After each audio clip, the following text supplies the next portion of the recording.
할렐루야. 이 시간 주님께서 함께 하시고 은혜 베풀어 주실 줄로 믿습니다.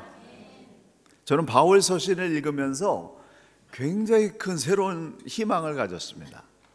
하나님께서 사도 바울을 변화시키면서 그가 그 은혜에 감동해서 바울 서신 13편, 히브리서까지 바울이 쓴 거라고 주장한 학자들이 나와가지고 14편, 신약 성경의 3분의 1을 예수님에 관해서, 복음에 관해서 기록해 가는 이 변화된 사도 바울의 모습을 보면서 하나님이 사람을 만지시는구나, 하나님께서 사람을 변화시키시는구나, 하나님이 함께 하시면 정말 위대한 작품이 될 수 있구나. 할렐루야. 변화될 수 있다는 거예요. 세상은 사람이 변화될 수 없다고 얘기합니다. 그건 세상 얘기예요. 그래서 우리도 세상 사람들 얘기 들으면서 사람은 변화될 수 없어 이렇게 얘기합니다. 근데 그것은 성경의 이야기가 아닙니다. 성경에서는 하나님 만난 사람들이 엄청난 변화가 일어나지 않았습니까? 제자들이 그렇게 변화되어졌고 사도 바울이 그 대표적인 그런 인물입니다. 하나님의 은혜가 임하게 될 때 변화된다는 거죠. 사도 바울은 우리가 아는 대로 정통 유대인입니다. 바리새인 중에 바리새인이었고 당대 최고의 학문과 지식을 자랑하는 그런 사람이었으며 여행을 많이 한 국제적인 인물이었고 더군다나 로마 시민권자였습니다. 당당했습니다. 그래서 교만했습니다. 너무 확신을 했기 때문에 유대의 이 전통에 도전하는 그 어떤 사람도 용납할 수 없어서 스데반 순교를 주도했고 예수 믿는 사람들을 잡아서 감옥에 가두고 죽게 하는 그런 일을 주도했던 사람입니다.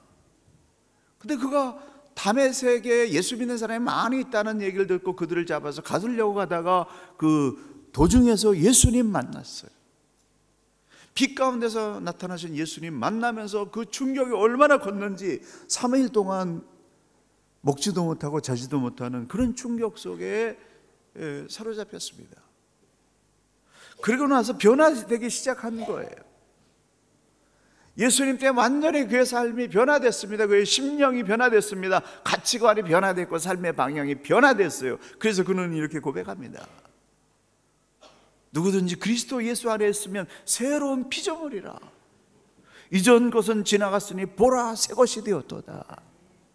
내가 그리스도와 함께 십자가에 못 박혔나니 그런즉 이제는 내가 사는 것이 아니요 내 안에 그리스도께서 사는 것이다 라고 하는 그런 고백을 했어요.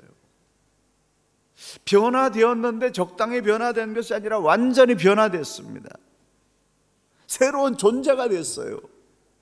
그래서 예수님 제대로 만나면 변화되는데 사도 바울처럼 완전히 변화될 수 있다는 것입니다. 이런 본질적인 변화, 가치관이 달라지고 삶이 달라지고 사람의 그 값어치가 달라지는 이 사도 바울의 변화가 오늘 저와 여러분에게 일어나게 되기를 예수님의 이름으로 간절히 축원합니다. 변화될 수 있다는 소망을 가져야 돼요. 나도 변화될 수 있고 이 세상에 그 어떤 사람이라 할지라도 변화될 수 있다 라고 하는 것입니다. 이게 성경의 가르침입니다. 하나님은 어떻게 사람을 그렇게 본질적으로 변화시키셨을까요? 첫째는 사람은 사람의 힘으로 변화될 수 없습니다. 그렇지만 하나님의 터치, 하나님의 은혜, 성령의 터치가 일어나게 되면 변화된다는 겁니다. 예수님이 직접 말씀하셨습니다. 마태복음 19장에 사람으로는 할 수 없으나 하나님으로서는 다 하실 수 있느니라. 하나님이 하실 수 있는 거예요. 사람은 못하지만 하나님이 개입하시면 변화되지 않을 사람이 어디 있습니까? 변화된 사도 바울은 그래서 이렇게 고백합니다. 내가 예수 그리스도와 그 십자가에 못 박힌 것 외에는 아무것도 알지 아니하기로 작정했다.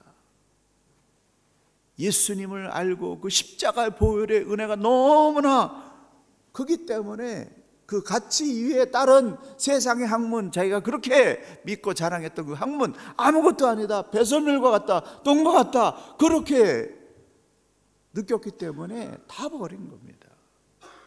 내가 유익하던 것을 내가 그리스도를 위하여 다 해로 여긴다. 그런 변화가 일어났습니다. 그는 고대 근동 지역의 시를 헬라어로 줄줄줄 외우던 사람이고 구약 성경을 줄줄줄 외우던 그런 사람이었고, 아덴에서 뛰어난 철학자들을 논리적으로 제압했던 그런 학식과 언변이 뛰어났던 그런 사람이었습니다.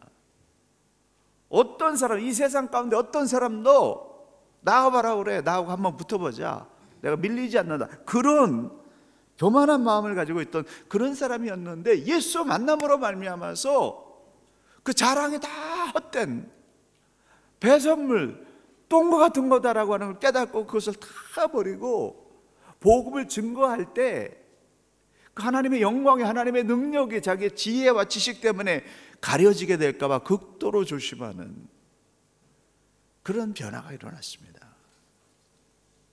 그럼 복음만 전했어요. 예수 십자가만 전했습니다.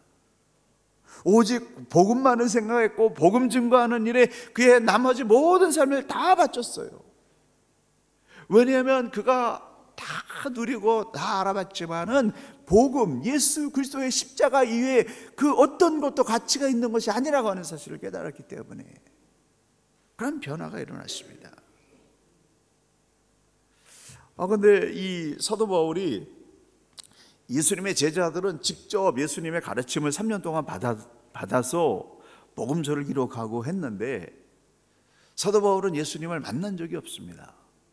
다메섹 도상에서 부활하신 예수님을 만난 그 경험 이외에는 예수님에 관한 그런 가르침을 받은 적이 없는데, 사람으로부터 가르침을 받은 적이 없는데, 그가 회심하고 17년 후에 예루살렘에 다시 방문했습니다. 사도행전 15장에 최초의 교회 회의가 수집되어서 사도들과 사도 바울이 전한 복음을 이렇게 맞춰보니까 완벽하게 일치하는 거예요. 직접 가르침을 받았거나 제자들에게 가르침을 받지 않았는데, 그가 깨달은 예수 그리스도, 그가 전한 이 모든 복음서와 이 사복음서의 내용이 완전히 일치하는 그런 일이 일어난 겁니다. 어떻게 그런 일이 일어날 수 있었을까요? 갈라디아서 1장 11절에 이렇게 말합니다. 내가 전한 복음은 사람의 뜻으로 따라된 것이 아니라, 이는 내가 사람에게서 받은 것이 아니요 배운 것도 아니요 오직 예수 그리스도의 계시로 말미암은 것이다. 무엇으로 배웠다고요? 예수 그리스도의 계시로 배웠다는 겁니다. 모세가 시내산에서 계시를 받아가지고 모세오경을 기록했습니다. 다니엘이 하나님의 계시를 받아서 다니엘서를 기록했습니다. 사도 요한의 반모섬에서 하나님의 계시를 받아서 인류의 마지막이 어떻게 될 것인지 요한계시록을 썼습니다. 그와 똑같이 사도 바울이 예수님의 그 가르침을 계시를 통해서 깨달았다라고 하는 겁니다. 그래서 고린도후서 12장 1절에 보게 되면 주의 환상과 계시로 천국을 보았고 그것을 가르친다 라고 말씀하고 있습니다. 하나님의 계시가 성경을 기록한 모든 사람들에게 임했고 사도 바울에게도 임했기 때문에 예수 그리스도께서 직접 오셔서 복음을 전파했던 그 내용과 사도 바울이 전한 복음이 완전히 일치하는 그런 역사가 일어날 수밖에 없었다는 거예요. 왜냐하면 하나님으로부터 온 메시지였기 때문에. 그래서 믿음을 정말 갖게 되면은 모든 사람들의 그런 가치관과 깨달음이 일치되는 거예요. 바울이 전한 그 복음을 가장 간결하게 기록한 그런 내용이 고린도전서 15장에 나와 있습니다. 이는 성경대로 그리스도께서 우리 죄를 위하여 죽으시고 장사 지낸 바 되셨다가 성경대로 사흘 만에 다시 살아나사 게바에게 보이시고 후에 12제자에게 그 후에 500의 형제들에게 일시에 보이셨다. 복음의 핵심은 뭐냐면 예수님께서 대속의 피를 흘리셨다. 그분이 무덤에 묻히셨고 완전히 죽으셨는데 하나님께서 그를 다시 살리셔서 사망의 권세를 이기시고 다시 살리셨고, 그리고 인류 마지막에 세상을 심판하시기 위해서 하나님의 백성들을 구원하시기 위해서 다시 오신다. 이게 복음이에요. 사도 바울은 이 복음을 너에게 전하는데 이 복음에 그 어떤 것도 빼거나 더하는 자는 저주를 받을 것이다 라고 그렇게 말하고 있습니다. 예수 믿고 성령으로 다시 태어난 사람은 이 복음을 깨닫게 되는 거예요. 예수님께서 내 죄를 대신해서 십자가 보혈의 피를 흘리셨구나. 그분이 죽으셨다가 다시 살아나셨으며 우리를 영원한 하나님 나라에 데려가기 위해서 다시 오실 것이다 라고 하는 이 복음이 믿어진다는 거죠. 이 억지로 믿으려고 해서 믿어지는 것이 아니라 예수 그리스도의 복음이 들어오게 되면 이 사실이 믿어진다라고 하는 겁니다. 예수님은 나를 구원하신 구세주, 세상을 구원하신 구세주라고 하는 사실이 믿어지는 것이 복음인데, 이 복음을 믿는 것은 사람의 힘이나 능력이나 노력으로 믿어지는 것이 아니라 하나님께서 믿게 해 주셔야 믿어진다는 거예요. 사람의 공로로 이 믿음이 생기는 게 아닙니다. 하나님의 선물로 은혜로 믿게 해 주셔야 믿어지는 거예요. 그래서 아무나 믿어지지 않습니다. 하나님의 터치가 임해야 믿어지는 거예요. 저도 의지적으로 이 복음을 듣고 믿으려고 굉장히 애를 썼는데 안 믿어지는 거예요. 아무리 애를 써도 안 믿어지는 겁니다. 성령이 임하고 성령의 터치를 받는 순간에, 영적으로 다시 태어난 순간에 예수 그리스도께서 얼마나 위대한 십자가의 보혈의 피를 흘리셨는지 내 주님이라는 사실이 그냥 믿어지는 그런 역사가 일어나더라고요. 예수님이 믿어진다고 한다면 그 사람은 이미 성령의 터치를 받은 사람이에요. 그런데 아직 안 믿어진다고 한다면 영적으로 거듭나지 못하는 상태입니다. 안 믿어지는 거 어떻게 하느냐? 안 믿어지기 때문에 믿음이 생기도록 간절히 기도해야 되는 겁니다. 하나님의 은혜가 임하도록, 하나님 내가 안 믿어집니다, 하나님 저에게 임하셔서 예수 그리스도가 구세주라는 사실이 믿어지게 해 주십시오. 간절히 기도해야 되는 거죠. 간절히 기도할 때 성령이 임하시고 그 믿음이 들어가는 역사가 일어난다라고 하는 겁니다. 그래서 믿음은 기적이에요. 이건 영적인 사건입니다. 지성으로 이루어지는 게 아니에요. 하나님의 영이 임해야만 이 믿음이 임하는 거예요. 그래서 하나님의 영을 받지 않은 사람은 이 믿음이 안 생기는 거예요. 그래서 예수 그리스도를 구세주로 믿는 것 이 자체가 기적인 거예요. 하나님의 초자연적인 능력인 것입니다. 예수는 그리스도라고 하는 이 믿음이 생길 수 있도록 하나님의 은혜가 여러분 모두에게 이루어지게 되기를 간절히 축원합니다. 그래서 은혜를 사모해야 되는 거예요. 하나님의 영적 터치가 일어나도록 간절히 사모해야 됩니다. 나에게도 임해야 되고, 예수를 그리스도라고 믿지 않는 그 사람들에게 하나님의 성령의 터치가 임하도록, 영적인 변화가 일어나도록, 예수 그리스도가 믿어지는 그 기적이 일어나도록 기도하셔서 많은 사람들이 구원받고 이 성전을 다시 가득하게 채우며 뉴질랜드를 부흥시키는 그런 부흥의 역사가 우리 가운데 일어나게 되기를 예수님의 이름으로 간절히 축원합니다. 하나님이 하시는 거예요. 아무리 노력해도 안 되더라고요. 근데 하나님이 하시게 될 때는 그냥 물밀듯이 몰려오면서 부흥이 일어나고 축복이 일어나는 그런 역사가 일어나는 거죠. 그래서 하나님의 선물인 겁니다. 두 번째로 이 복음이 심령 가운데 들어가게 되면 어떤 일이 일어나게 되냐면은 죄가 보이는 거예요.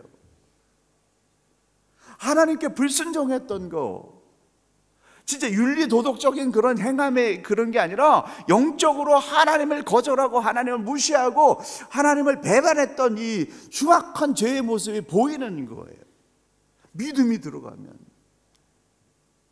근데 믿음이 없으면요, 이 죄가 안 보이기 때문에 교만한 겁니다. 하나님 앞에서 번번한 죄를 지으면서도 그 죄가 안 보이는 거예요. 그런데 하나님의 은혜가 들어가고 십자가의 보혈의 능력이 나에게 믿음으로 확 들어오게 되면은 내가 얼마나 흉악한 죄인인지 그게 보이기 때문에 눈물이 나오고 회개의 역사가 일어나는 것입니다. 죄를 버릴 수밖에 없는 그런 역사가 일어나는 거예요. 그래서 은혜 받으면 눈물이 일어나는 거죠. 여러분의 영혼이 내가 얼마나 하나님 앞에 부끄러운 죄인인가를 느끼기 때문에 눈물이 나오는 거예요. 그래서 예수 믿고 다시 태어난 사람들의 공통점이 있는데 그것은 뭐냐면 나는 정말 죄인이구나 라는 사실이 깨달아지는 겁니다. 빛이 없는 어두움 가운데서는 이 안에 먼지가 가득한데도 그 먼지가 안 보여요. 근데 빛이 쫙 비치고 그 빛의 밝기가 밝아질수록 이 공중에 이 먼지가 얼마나 많이 깍 들어있는지 그게 보입니다. 하나님의 은혜가 임하고 성령이 내 안에 들어오기 전까지는 내 죄가 안 보이는 거예요. 난 죄인이 아니라고. 왜 기분 나쁘게 죄인이라고 하냐고 그렇게 얘기하지만 하나님의 은혜가 임하게 되면 내가 하나님을 거절한 얼마나 흉악한 죄인인 것이 그게 보이는 겁니다. 사도 바울은 율법주의에 완전히 갇혀있는 종교인이었습니다. 신앙인이 아니라 종교인이었어요. 유대교뿐만이 아니라 인간이 만든 모든 종교와 귀신들이 가르치는 이 교리의 공통점은 뭐냐면은 인간이 스스로 자기 자신을 구원할 수 있는 의로운 존재다라고 하는 것을 가르치는 겁니다. 거짓 종교는 한결같이 인간의 공적에 초점을 맞추고 있습니다. 그래서 행위를 바로 해야 된다. 행위에 강조하고 있는 거예요. 그리고 달성하기 힘든 기준을 부여하면서 엄격한 율법을 만들어서 그거를 수행해야만 구원받을 수 있다라고 하는데 그것을 이룰 수 있는 그러한 사람은 한 사람도 없었습니다. 아무튼 사람이 만든 모든 종교는 사람의 행위에 초점이 맞춰져 있습니다. 가장 극악한 형태의 종교는 개인을 신격화하는 거예요. 정말 북한에서 가장 심각한 문제는 김일성을 신격화하는 겁니다. 초대교회에서 가장 심각한 문제는 황제를 신이라고 경배하게 한 겁니다. 모든 인간의 그런 그 종교는 사람을 신격화 만드는 거라고 하는 것입니다. 인간의 노력으로 하나님이 될 수 있는 그런 사람은 인류 역사상 단 한 사람도 없었습니다. 그런데 그런 종교와는 대들적으로 예수 그리스도의 복음은 하나님의 행위에 초점을 맞추고 있습니다. 어디에 초점을 맞추고 있다고요? 하나님의 행위. 하나님은 어떤 행위? 하나님이 이 세상을 이처럼 사랑하셔서 그의 독생자를 우리에게 보내주셨고 십자가에서 보혈의 피를 흘리심으로 말미암아서 나를 대신해서 그 죄의 대가를 대신 지불해 주심으로 말미암아서 내가 구원을 받았다라고 하는 하나님이 우리를 위해서 미리 그 죄값을 십자가에서 대신 지불해 주신 하나님의 사랑의 행위 거기에 초점을 맞추고 있습니다. 그 은혜와 만날 때 그 은혜 때문에 죄인이 의인으로 변화되어지는 그런 역사가 일어나는 것입니다. 그렇기 때문에 행위가 변화된 다음에 하나님을 믿을 수 있다 라고 하는 것은 거짓말과 같은 것입니다. 은혜를 받아야만 믿음이 생기고 변화가 일어나는 것이죠. 그래서 우리가 어떤 죄인을 봤을 때 저 사람이 행위가 좀 좋아져야 돼, 바뀌어져야 돼 라고 생각하기 전에 하나님은 저 사람에게 믿음이 들어가게 하시옵소서. 하나님을 믿는 믿음이 들어가서 그 믿음으로 저 사람이 변화되게 해달라고 그렇게 기도해야만 변화가 가능한 것입니다. 은혜 받고 난 다음에 믿음이 생기는 거예요. 거꾸로 가면 안 됩니다. 하나님의 은혜가 먼저예요.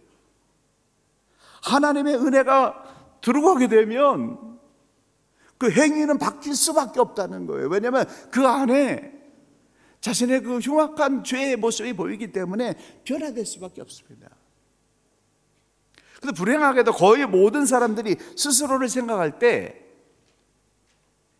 어떻게 생각하냐면은 죄송한 얘기지만 저도 거듭나기 전에 그렇게 생각했어요. 기본적으로 나는 선한 사람이야. 나는 괜찮은 사람이야. 내가 뭐가 죄가 있어? 감옥에 갈 만한 내가 죄가 있어? 윤리 도덕적인 기준으로 봤을 때 나는 선한 사람이라고 생각합니다. 성경에서 얘기하는 선과 악은 그게 아니에요. 창조주 하나님을 인정하느냐 인정하지 않느냐가 선과 악의 기준입니다. 성경에서는, 성경의 증언은 아담이 타락한 이후에 아담의 피를 이어받은 모든 사람들이 다 악한 존재라는 거예요. 뼛속까지 타락한 존재라고 하는 겁니다. 하나님을 불순종하는 그런 죄인이라고 하는 겁니다. 그런 악한 모습, 하나님을 부인하고 불신불만 불순종했던 그 모습이 전에는 안 보였는데, 하나님의 은혜로 십자가 보혈의 능력이 내 안에 들어오게 되면은 하나님 앞에 내가 얼마나 큰 죄인인가, 이게 보이기 시작한다는 거예요. 사도 바울이 그전에는 자기 잘난 사람인 줄 알았습니다. 선한 사람인 줄 알았습니다. 하나님 앞에 의로운 사람인 줄 알았습니다. 예수 믿고 복음이 들어가게 되니까 달라졌어요. 로마서에서 이렇게 고백합니다. 모든 인간은 죄 아래 있다. 율법의 행위로 그 앞에 의롭다 하심을 얻을 육체는 하나도 없다. 모든 사람의 죄를 범하였으며 하나님의 영광에 이르지 못한다. 죄의 싹은 사망이다. 사도 바울 자신이 얼마나 흉악한 존재인지 점점 자기 자신을 깨달으면서 나는 죄인 중에 괴수다, 비방자요, 박해자요, 폭행자라고 탄식을 하면서 누가 나를 이 사망에서 건져줄 수 있을까라고 하면서 통탄해하는 그런 모습을 보이고 있습니다. 은혜가 깊어지고 능력이 깊어지고 경험이 풍부하고 기적이 나타날수록 그는 그의 안에 있는 죄의 무게가 무겁게 느껴졌습니다. 그래서 그는 그의 공로를 내세울 수가 없었어요. 그의 학식과 지혜를 자랑할 수가 없었습니다. 주의 은혜를 받을수록 자기가 얼마나 흉악한 죄인인지 그것이 보였기 때문에 그렇습니다. 그래서 그는 자랑하지 않았습니다. 높아질 수가 없었습니다. 낮은 자리로 갈 수밖에 없었습니다. 그러면서 그는 고백합니다. 예수 그리스도와 그가 십자가에 못 박히신 것 외에는 아무것도 알지 아니하기로 작정하였노라. 복음이 들어가니까 달라진 거예요. 하나님의 은혜가 들어가니까 달라진 겁니다. 여러분, 달라지기를 원하십니까? 우리 주변에 달라지기를 원하는 사람들이 있습니까? 하나님의 복음, 십자가의 능력이 들어가도록 기도하시기를 간절히 축원합니다. 믿음이 들어가면 달라진다는 거예요. 사도 바울이 그렇게 당당하게 온 세상 사람들에게 자기 자신을 드러내면서 자랑했던 그 마음이 완전히 변화되어져서 나는 죄인 중에 괴수입니다라고 그렇게 고백했던 이 십자가 보혈의 능력, 이 믿음이 저와 여러분 가운데 깊이 뿌리 내리는 믿음의 역사가 일어나기를 간절히 축원합니다. 믿음이 들어오고 난 다음에 이 뿌리를 내리면서 내 마음이 점점점 복음으로, 십자가의 능력으로 성화돼 가야 된다는 거죠. 그래서 마지막으로 이 복음은 영혼의 치료약입니다. 복음이 내 안에 들어오게 되면은 죄가 보일 뿐만 아니라 죄로 인해서 가지고 있었던 많은 상처들, 열등감과 좌절과 시기와 미움과 질투와 높아지고자 하는 열망, 이런 것들이 다 치료되는 전 인격적인 변화 역사가 일어나는 거예요.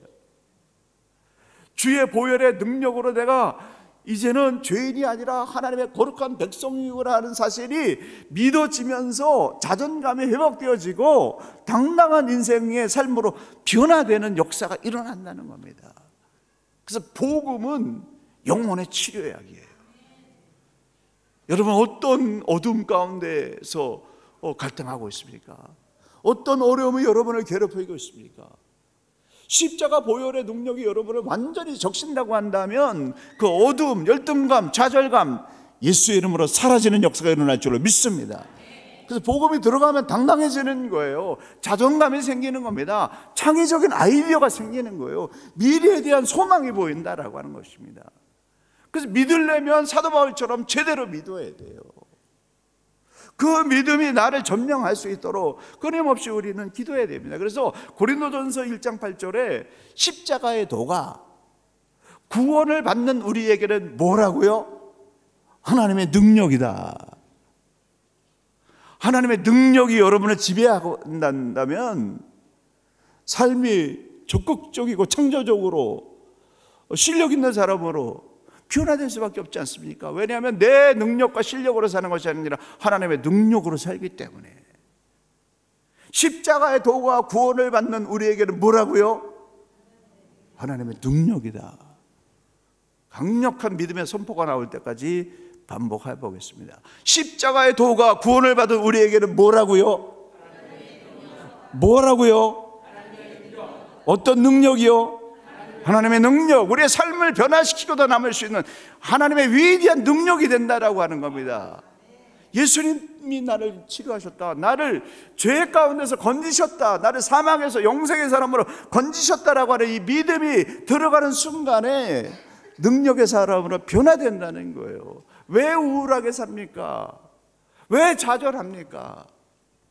우리는 그런 존재가 아니에요. 십자가 보혈의 능력으로 거듭나서 하나님의 백성으로, 하나님의 능력으로 무엇이든지 살 수 있는 하나님의 사람이 될 수 있는 거예요.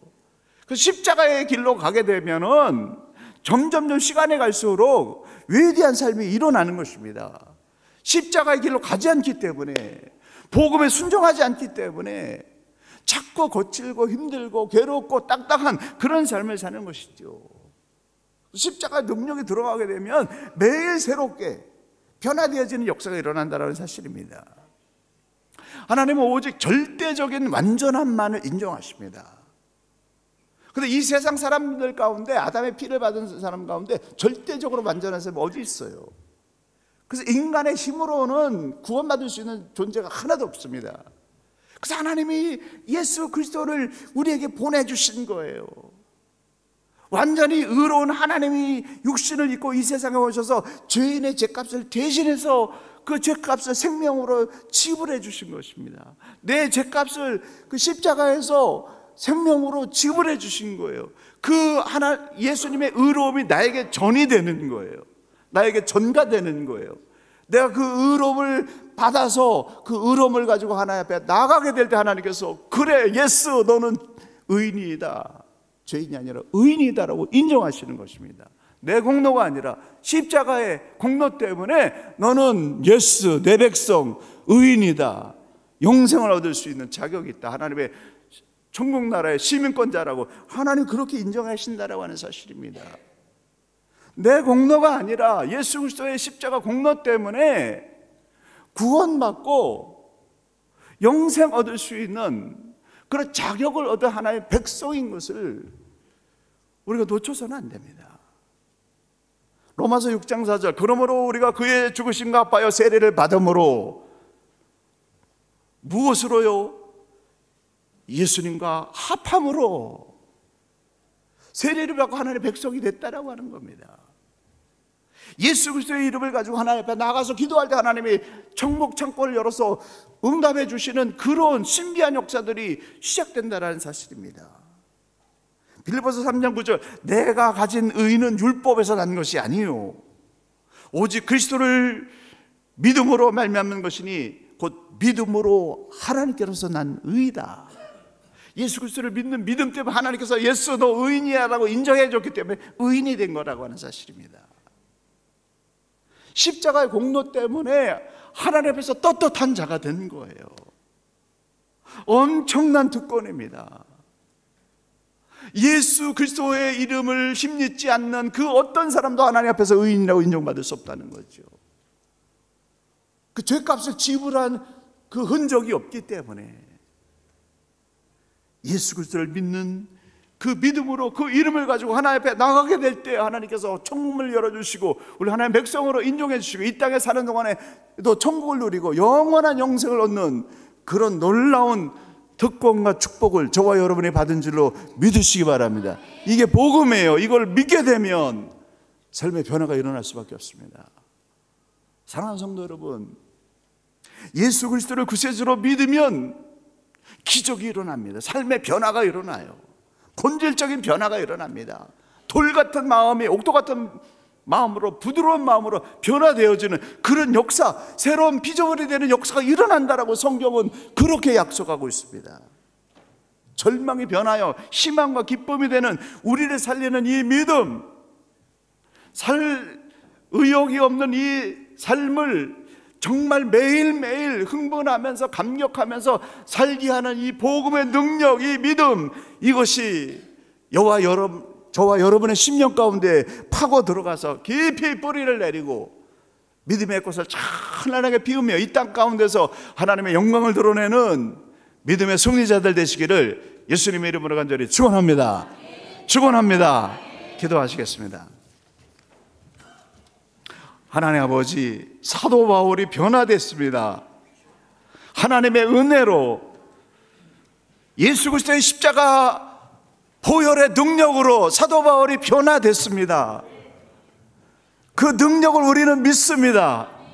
그 능력이 우리 가운데 부어지게 하여 주시옵소서. 주의 몸된 교회 가운데 부어지게 하여 주시옵소서. 뉴질랜드에 부어지게 하여 주시옵소서. 예수님의 이름으로 간절히 기도 올리옵나이다. 아멘.